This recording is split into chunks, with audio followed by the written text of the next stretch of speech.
નમસ્તે વિદ્યાર્થી મિત્રો, ઓમ ટ્યુશન ક્લાસીસમાં આપણું સ્વાગત છે। મિત્રો, ધોરણ 9 થી 12ની અંદર ફંક્શનનો ટોપિક પૂછાય છે।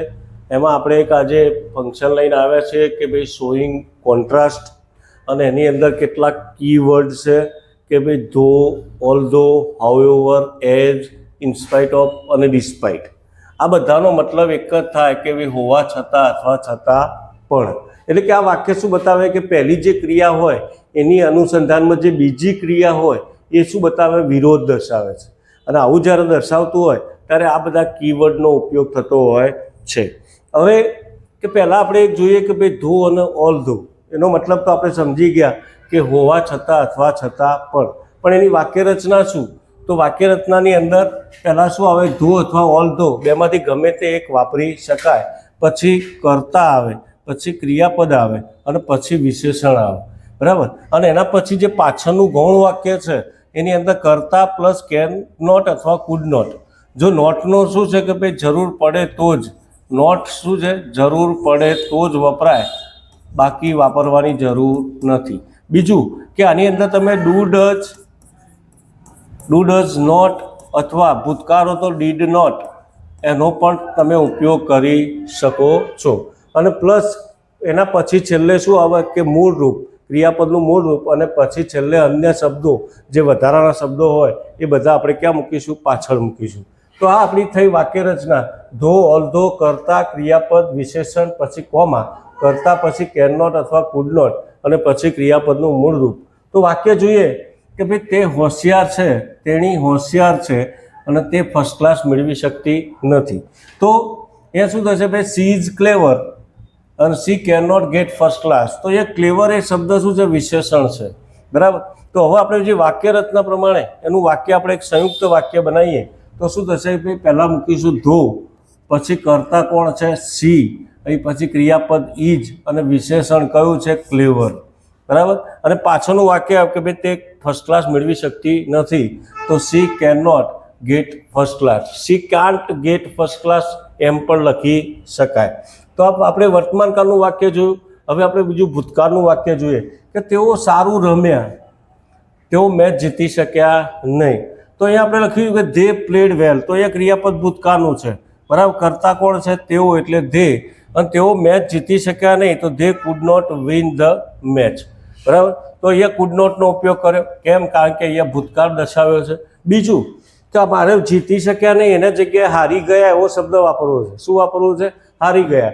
તો અહીંયા હું કુડ નોટની જગ્યાએ સીધો જ શબ્દ વાપરી શકું ભાઈ, શું? કે ધે લોસ્ટ ધ મેચ। અહીંયા વિન શબ્દને આપણે શું કરી નાખીશું? ગોળી મારી દઈએ, તો they lost the match.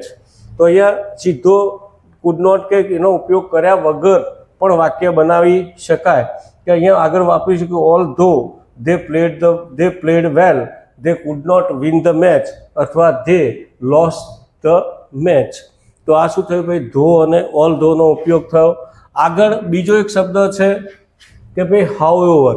However પણ નો મતલબ પણ એક જ થાય કે તેમ છતાં કે છતાં પણ હાઉએવરમાં શું હોય કે હાઉએવર પછી તરત જ વિશેષણ આવે, પછી કર્તા ક્રિયાપદ આવે।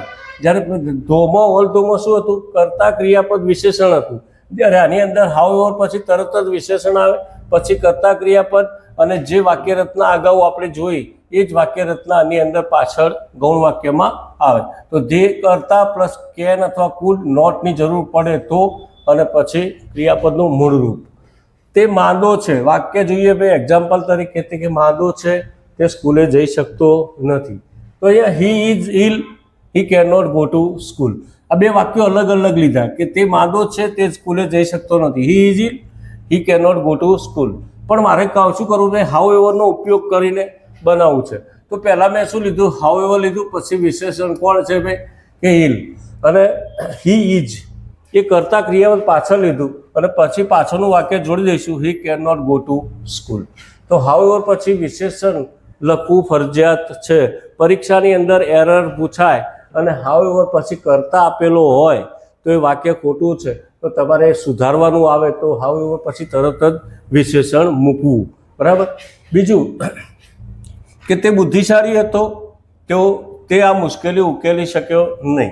તો અહીંયા મેં સીધું લખ્યું છે કે ભાઈ હાઉએવર પછી બુદ્ધિશાળી એ વિશેષણ થયું તો એ ઇન્ટેલિજન્ટ, અને હી વોઝ તો અહીંયા મેં ભૂતકાળનો ઉપયોગ કર્યો, he could not solve the problem.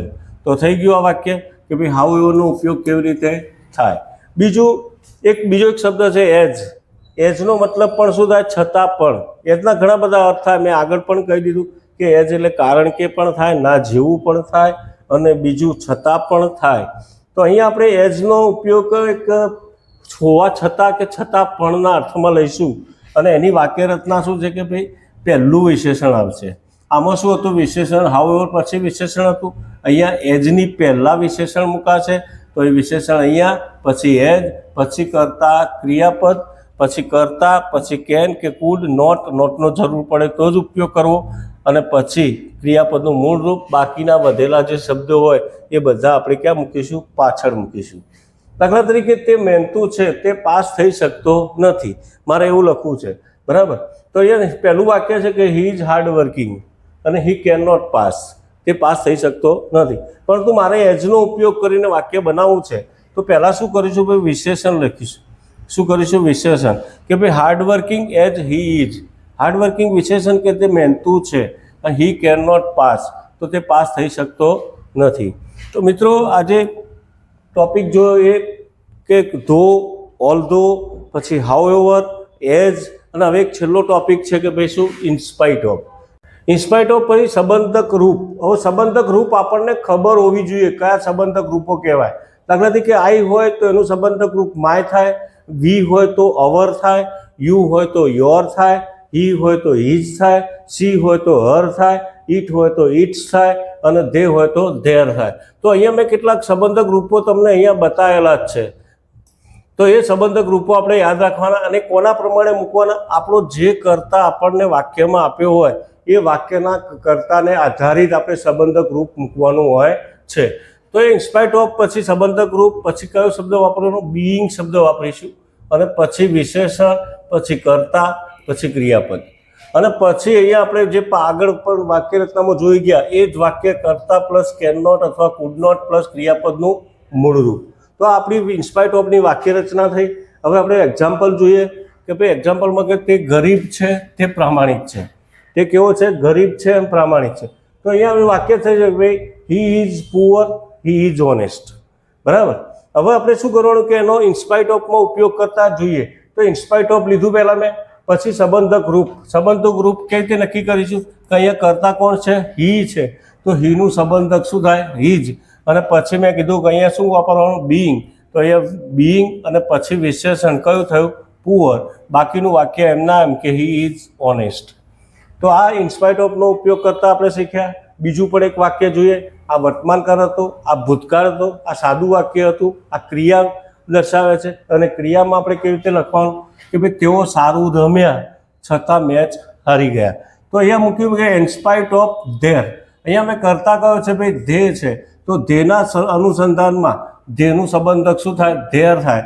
તો અહીંયા મૂક્યું મેં કે ભાઈ in spite of their Bing well played, તેઓ સારું રમ્યા છતાં પણ શું કે ધે લોસ ધ મેચ. પણ મારે આ વાક્યમાં કુડ નોટનો ઉપયોગ પણ કરવો છે. તો કુડ નોટનો ઉપયોગ કરીએ તો શું થાય કે ભાઈ ધે કુડ નોટ, અને પાછળ હું એનો વિરોધી શબ્દ મૂકી દઉં કયો? Win the match. તો એ રીતે પણ વાક્ય બની શકે. તો પરીક્ષાની અંદર આ બધું પણ ધ્યાન રાખવાનું કે કુડ નોટ અને કેડ નોટનો જો જરૂર પડે તો જ ઉપયોગ થાય. બાકી તમે સીધું ડાયરેક્ટ હકાર વાક્ય પણ બનાવી શકો અને નકાર વાક્ય પણ બનાવી શકો.